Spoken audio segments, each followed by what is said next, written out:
Hello everyone. आज हम शिक्षा निर्देशालय राष्ट्रीय राजधानी क्षेत्र दिल्ली का 9th क्लास का हिंदी की वर्कशीट करेंगे, जिसमें हम वाक डिस्कस करेंगे जो कि हमारे कार्यपत्र 28 में आए हैं और 13 अगस्त सितंबर को आए हैं। तो पिछले कार्यपत्र में अपने कबीर द्वारा रचित कुछ सखियां और पद पढ़े। आइए आज के कार्यपत्र के माध्यम से कश्मीरी भाषा की लोकप्रिय संत कवयित्री लल दियद द्वारा रचित वाकों से कुछ वाक पढ़ते हैं। आई सीधी राह से गई न सीधी राह, सुषुम सेतु पर खड़ी थी, बीत गया दिन आहा, जेब टटोली कूड़ी ना पाई, माझी को दू क्या उतराई, थल थल में बसता है शिव ही, भेद न करी है हिंदू मुस्लिम, जानी है तो स्वयं को जान। तो ये हमने कुछ और वाक पढ़े। तो अब इसमें नए शब्द सुषुम और सेतु, हटने योग्य, विशिष्ट साधना पद्धति, विशिष्ट लोग, उनकी विशिष्ट पूजा करने का ढंग। माझी, माझी नाविक, नाव चलाने वाला।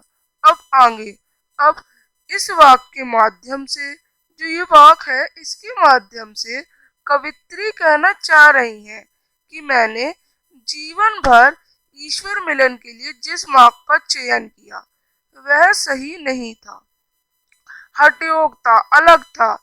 जीवन भर विशिष्ट साधना करती रही, अलग साधना, अलग पूजा करती रही और इसी में पूरा जीवन बीत गया। जीवन के अंतिम समय में जब अपने जीवन भर की कर्मों की गणना की तो मेरे पास कोई भी सत्कर्म नहीं था, जिसको देखकर मैं ईश्वर से इस भाव सागर को पार करने की प्रार्थना कर सकती थी। अब इस वाक्य के माध्यम से कवित्री कहना चाह रही है कि सृष्टि के कण कण में शिव अर्थात ईश्वर का वास है, इसलिए सभी मनुष्यों को इस आधार पर भेद नहीं करना चाहिए कि वह हिंदू है या मुसलमान है या किसी भी अन्य धर्म को अनुयायी है। मनुष्य यदि वास्तव में ज्ञानी है तो वह आसानी से समझ जाएगा कि ईश्वर का वास उसके मन में ही है। अब आगे प्रश्न करते हैं। पहला, सेतु का क्या अर्थ है? सेतु माने पुल। यहाँ दिन की तुलना किससे की गई है? जीवन से। यह कोड़ी किसका प्रतीक है? सत्कर्मों का, अच्छे कर्मों का।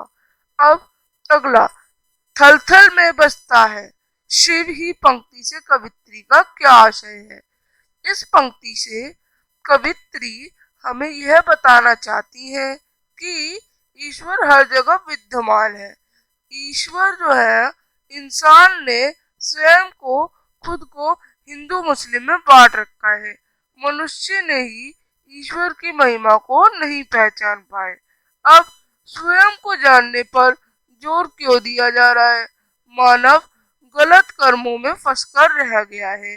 हमें सत्कर्म में विश्वास करना चाहिए, इसी के द्वारा हम ईश्वर को प्राप्त कर सकते हैं।